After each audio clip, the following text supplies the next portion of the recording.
দে বলছি ছুটিটা দে। Hello everyone, welcome to our new blog. আজ সানডে, সবার ছুটি, সবাই আজকে আমরা বাড়িতে আছি। তো আজকে ঠিক করেছে একটা কিছু নতুন কিছু করা যাক। তো অনেক দিন ধরে ভাবছিলাম যে বাড়িতে একদিন বিরিয়ানি বানাবো। তো আজকে আমরা চিকেন বিরিয়ানি বানাবো ডিসাইড করেছি। তো সব প্রিপারেশন কিভাবে আমরা বানাচ্ছি পুরোটা তোমাদেরকে এমনি দেখাবো। তোমরা আমাদের সাথে থেকেও। Thank you so much. আমি এখন বেরিয়ে পড়েছি, আমি বাড়ি যাচ্ছি। আজকে সানডে, আমার বাড়িতে ডান্স ক্লাস থাকে, সেখান থেকে আমি ক্লাস করিয়ে দুপুরবেলা চলে আসব। তো চলো দেখাই আমার ক্লাসের কয়েকটা ক্লিপিংস। 2 3 4 1 2 তুমি বলো। पताका त्रिपताका अर्धपताका कर्तरी मुखा। এসে গেছি, দুজন এসে গেছি সোনামা। চলো চলো চলো, ভেতরে চলো। আমি এসে গেছি বাড়িতে। চলো মা, চলো। কি রান্না হচ্ছে আজকে? বিরিয়ানি রান্না হচ্ছে। আমরা হঠাৎ এটা কখন মনে হলো বিরিয়ানি রান্না করবো? সকালবেলা হঠাৎ করে মনে চিকেন হলো না মাটন? যে চিকেন বিরিয়ানি। চিকেন বিরিয়ানি, যা। কারণ মাটন বিরিয়ানি এটা প্রেশারটা নিতে পারবো না। আচ্ছা চিকেন দিয়ে আজকে একটুখানি দেখে কি করা যায়। আচ্ছা, দেখি কতদূর কি হয়েছে দেখি। এই যে সব অ্যারেঞ্জমেন্টস হয়েছে, পেঁয়াজ কাটা, আলু কাটা হয়েছে, সবকিছু সেপারেট করে আমরা সাজিয়ে নিয়েছি। ঠিক আছে, এই সবকটা মশলা কি করবো, আমরা মিক্সিতে আমরা গুঁড়িয়ে নেবো। যে বিরিয়ানির মশলাটা অনেক সময় দোকানে কিনতে পাওয়া যায়, সেই বিরিয়ানির মশলাটা আমরা ইউজ করছি না। আমরা কি করছি, আলাদা আলাদা করে মশলা যেগুলো বিরিয়ানিতে লাগে সেই মশলাগুলো আমরা সুন্দর করে সাজিয়ে নিয়েছি। এবার এই মশলাগুলো আমরা মিক্সিতে গ্রাইন্ড করে তারপরে বিরিয়ানিতে ইউজ করবো। করবি নাকি মানে এক জায়গায়? না, এটা যেটা হবে পুরোটাই এই হাঁড়ির মধ্যেই হবে। এই হাঁড়িতে প্রথমে আগে আমরা পেঁয়াজটাকে ভাজবো। এখন পেঁয়াজটা দিচ্ছি, ওইদিকে আলুটা ভাজা হচ্ছে অলরেডি। আলুটা হালকা ভাজা হয়ে গেলে পেঁয়াজের ভাজার যেটা যখন ভেজে একটু জল দেবো, সেটা আমি দেখাবো কিভাবে হচ্ছে। আর এদিকে অলরেডি চিকেন, মানে ব্যারেজটা করছিস না? না না, চিকেন কষার জন্য। চিকেন, হ্যাঁ চিকেন যেরকম হয় আমি প্রত্যেকটা স্টেপ বাই স্টেপ দেখাচ্ছি। ঠিক আছে, পেঁয়াজটা ভাজ। আলুটা এবার লাল লাল করে একটু ভেজে নেওয়া হচ্ছে। এবারে ওটা ওই হাঁড়ির মধ্যেই সেদ্ধতে দেওয়া হবে। তো হাঁড়িতে এখন পেঁয়াজ দিয়ে দেওয়া হয়েছে, একটু সাদা তেল, আর তার মধ্যে ঘি দেওয়া হয়েছে, আর গোটা গরম মশলা দিয়ে পেঁয়াজটাকে একটু হালকা লাল লাল করে ভেজে নেওয়া হচ্ছে। এই মশলাগুলোকে একটা জায়গায় সব রাখা হয়েছে। এই মশলাগুলোকে আমরা শুকনো খোলায় আগে একটুখানি ভেজে নেব। ভেজে নেওয়ার পরে এই মশলাগুলোকে আমরা মিক্সিতে বেটে নেব, কারণ কেনা মশলার থেকে আমার মনে হয় বাড়িতে তৈরি করা মশলার স্বাদ আরও ভালো হয়। তো আমরা এটাকে এখন এই মশলাগুলোকে সব ভেজে নিচ্ছি একটু লাল লাল করে শুকনো খোলায়। তো ভাজা হয়ে গেছে আমাদের। এইবার এইটাকে আমরা গুঁড়ো করে নেব মিক্সিতে। এরপরে ওই পেঁয়াজগুলো ভাজার পরে ওখানে একটুখানি আদা রসুনের পেস্ট আর হলুদ গুঁড়ো দিয়ে যে ভাজা আলুগুলো ছিল ওগুলোকে দিয়ে দিয়েছি। এবার খানিকটা জল দিয়ে যাতে আলুটা সেদ্ধ হতে পারে সেই জন্য ওর মধ্যে দিয়ে দিয়েছি। একটু অন্যরকম ভাবেই এই প্রসেসটা করা হচ্ছে। আলুটা একটুখানি সেদ্ধ হয়ে গেলে তারপর আলুগুলোকে আমরা আলাদাভাবে তুলে নেব। তো দেখো, এবারে আদা রসুনের আরেকটু পেস্ট ছিল, আদা রসুনের পেস্টটা ওর মধ্যে দিয়ে দিলাম, আর একটুখানি খাবার আতর দিয়ে দিচ্ছি। মানে এই চিকেনগুলো একটু বড় পিস করেই কাটানো হয়, বিরিয়ানির চিকেনগুলো যেহেতু একটু অন্যরকম হয়। তো ম্যারিনেশনের পরে আমরা এবার চালটাকে রেডি করছি। ভেজানো চাল ছিল, সেটাকে হাঁড়ির মধ্যে দিয়ে জল দিয়ে একটু সাদা তেল দিয়ে তার মধ্যে গোটা গরম মশলা দিয়ে দিচ্ছি। আর এই আলুগুলোকে ওই একটু সেদ্ধ হওয়ার পরে ওখান থেকে আলাদা করে তুলে রেখেছিলাম। তো দেখো, এবার এই চিকেনগুলোকে ওই যে কষাটা হচ্ছে পেঁয়াজের, ওটার মধ্যে চিকেনগুলোকে আস্তে আস্তে আমরা ছড়িয়ে ছড়িয়ে দিয়ে দিচ্ছি একটা একটা করে। তো চিকেনটা মোটামুটি দেখো কষে এসেছে, আরেকটু কষবে। তো এরপরে আরেকটা জায়গায় আমরা গুঁড়ো দুধ, খোয়া ক্ষীর, গোলাপ জল, কেওড়ার জল আর কেশর নিয়ে এটার একটা স্মুথ পেস্ট বানিয়ে নেব। আর একটুখানি মিঠা আতরও দেবো।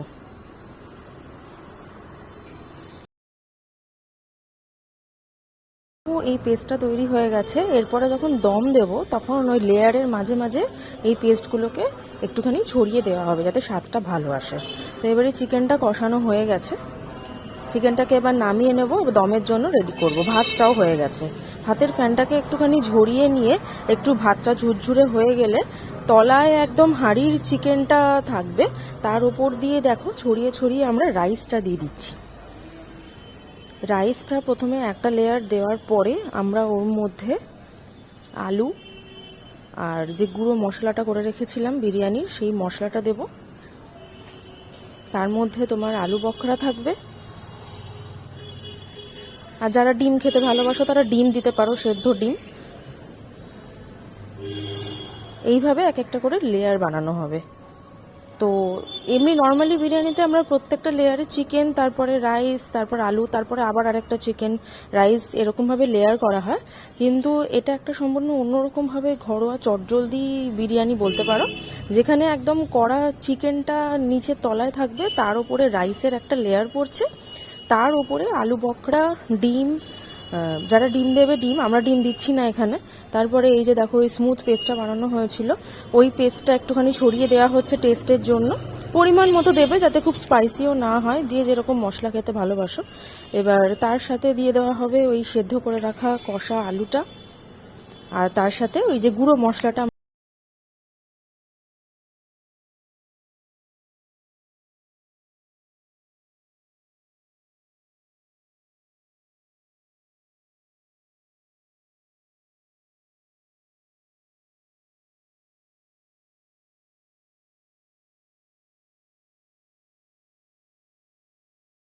তো এবারে দেখো বিরিয়ানিটা দমে বসিয়ে দেওয়া হয়েছে, মোটামুটি 40 মিনিট মতো দমে এটাকে রান্না হবে। তলায় একটা ছোট ডেচকিতে জল বসিয়ে দেওয়া হয়েছে, সেটার ভাপে ভাপে ওপরে এই বিরিয়ানিটা রান্না হবে। আর সাথে এখানে রেডি হচ্ছে চিকেন কষা, তার সাথে স্যালাডও। জানিস আজকে বান্টি আর শুভ আজকে ডিনারের প্ল্যান হচ্ছে বিরিয়ানি বানানো। আচ্ছা, তো হঠাৎ করেই আমি জাস্ট ভিডিও কল করেছিলাম ওদের, দেখ যে আমরা আজকে বিরিয়ানি বানাচ্ছি। তো বলছে এই বাবা আজকে তো আমরাও বিরিয়ানি বানাচ্ছি। তো আমি বললাম যে দেখ তাহলে একই ব্লগ আপলোড হবে, তো তাহলে তোমরা দুটো চ্যানেল থেকে সেম ব্লগে অলমোস্ট দেখতে পাবে। ওরাও আজকে চিকেন বিরিয়ানি বানাচ্ছে বান্টি। কিন্তু বিরিয়ানিটা তো বানাচ্ছে সে, যাই হোক আমাদের প্ল্যান ছিল না এটা, কিন্তু আমাদের অ্যাক্সিডেন্টালি হয়েছে। হ্যাঁ, কথা বলতে গিয়ে ওটা জানতে পারলাম ওরাও বিরিয়ানি এখন বানাচ্ছে। শুভ অনেকদিনই বিরিয়ানি বানিয়েছে, আমি বেশি বানাইনি, আমি একবার ট্রাই করেছি, সৌরিক 1-2 বার। শুভ বিরিয়ানি বানায় প্রায় 8-10 ঘন্টা ধরে, কিন্তু আলটিমেটলি রেজাল্টটা ভালো হয়। এটা আমি একবার ট্রাই করেছি, তবে ও আজকে যেটা বানালো পুরো একটু অন্যরকম, একটা জায়গা থেকে দেখে করলো। দেখি কেমন হয়। তো তার মধ্যে আজকে আমাদের সাথে যাওয়ার কথা ছিল আমাদের ফুল টিমটা, যাদেরকে সবাই তোমরা দেখো, আমরা সবসময় পার্টি করি, এক জায়গায় ঘুরতে যাই, সবার আজকে যাওয়ার কথা ছিল বিকেলে, কিন্তু সামহাও সবারই কিছু না কিছু কাজ পড়ে গেছে বলে সবাই যেতে পারছে না। মো এসছে, হ্যালো, ইন্দ্র এসছে।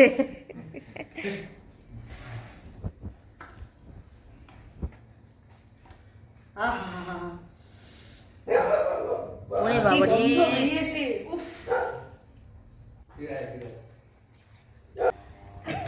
এবারে আসি, নাকি তোমরা নাও। খারাপ ভালো সবটাই বলতে হবে। সিরিয়াসলি খুব ভালো হয়েছে, খুব ভালো হয়েছে। এটা মজা করার জন্য, মজা করার জন্য অসাধারণ। দেখ কিরম খুব ভালো, অসাধারণ অসাধারণ অসাধারণ ভালো হয়েছে, দারুণ হয়েছে। বাহ, তালি তালি মোদির বিরিয়ানি।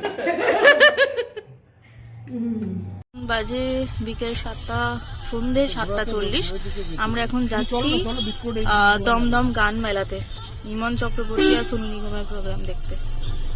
তোমরা দেখতে পাচ্ছ এখানে দমদমের রাস্তার অবস্থা, পুরো রাস্তা বন্ধ, এখানে গাড়ি ঘোড়ার যাতায়াত পুরো বন্ধ করে দিয়েছে, শুধু লোকজন যাতায়াত করছে। এই দেখো এদিকে পুরো পুলিশে পুরো ব্যারিকেড করে দিয়েছে।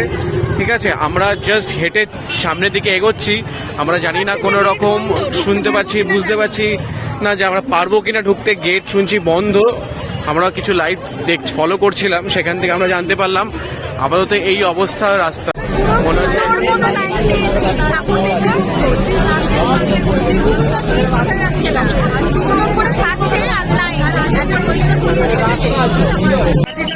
ছোট লোক অর্গানাইজার লোক থেকে লাঠি চার্জ করছে এখন, দেখেন এখন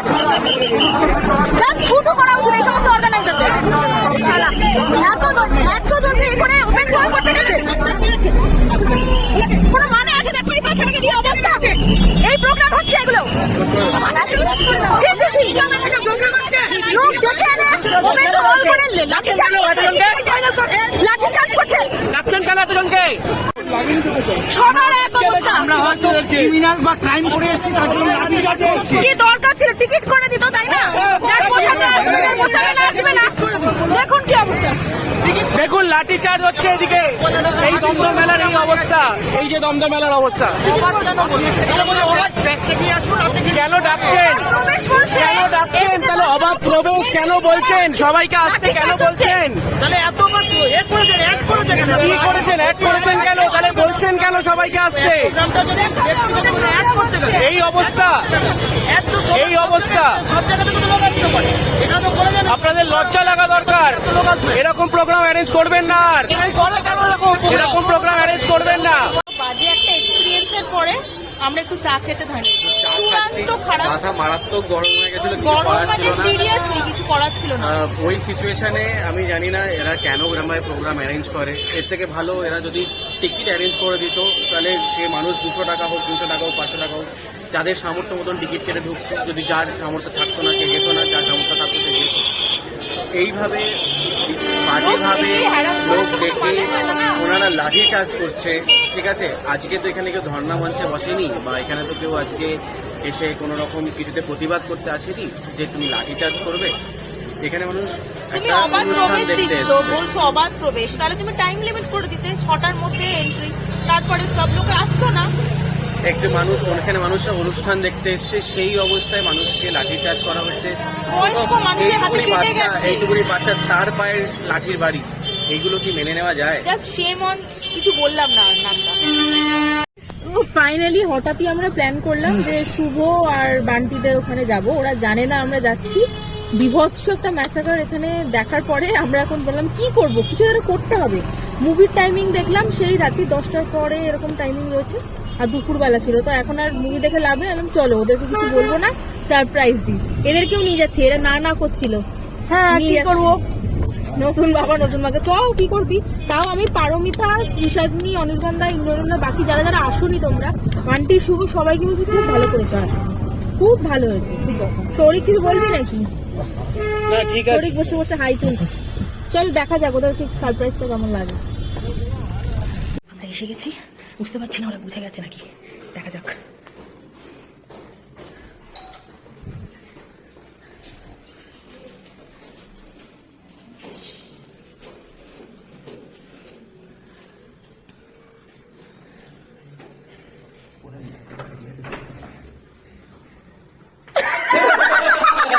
ওরা জানতো, আমি দেখেছি। এই বলে দিয়েছে খুব বাজে ছেলে, এই বলে দিয়েছে। বলে দি, একদম নাটক করিস না। আমি ওকে বলেছি যে ওদের বলবি না। হ্যাঁ, হ্যাঁ। আমি দেখলাম বারান্দায় তুই ওদের পিছনে গুটি গুটি করে দাঁড়িয়েছিলি। শুধু আমরা বারান্দায় দেখেছিস তো? সারপ্রাইজ বলে বুঝতে পারছি না। তন্ময়টা অবশ্যই বুঝতে করে দিয়েছে। আমরা ঢুকছিলাম, এই শুভ দাঁড়িয়েছিলাম। না আমি একদমই আমি কোথাও, ওরা দুজন গেছে। লাল গেঞ্জি পরে শুভ মেলা আছে, ব্যালকনিতে জামা কাপড় মেলা আছে, আমি একদমই ছিলাম না। ওই ছিল, তন্ময় বলেনি আমাদের, ও বারান্দায় দেখে বলছে আমি চলে এসেছি অনেকক্ষণ আগে। তাই আমি ক্যামেরা রেডি করে বিরিয়ানি রেডি, ম্যাগির মতো জাস্ট 2 মিনিটে পাইনি, জাস্ট 2 মিনিটে। অনেক দিন ধরেই ভাবছি 12 ফেলটা দেখবো। শুভর বাড়িতে এসে এখন আমরা সবাই মিলে আড্ডা মারছি, আর এখন আমরা শুভর বানানো বিরিয়ানি খাবো আর 12 ফেল দেখবো। দেখো, তো আজকের ব্লগটাকে এখানেই শেষ করছি। নেক্সট ব্লগে আবার দেখা হবে, তার জন্য তোমাদেরকে একটু লাইক, শেয়ার এন্ড সাবস্ক্রাইব করতে হবে। তো আমরা চলে এসেছিলাম শুভদের বাড়িতে, সবাই মিলে আনন্দ করলাম, খুব গল্প করছি, মজা করছি। আর শুভ আজকে বিরিয়ানি বানিয়েছে অ্যাজ ইউজুয়াল, তোমাদের দুপুরে যেরকম বলছিলাম। তো সেইটা আমরা এখন খাবো আর 12 ফেল দেখবো। তো দেখা হচ্ছে আবার নেক্সট ব্লগে। Good night. হ্যাঁ।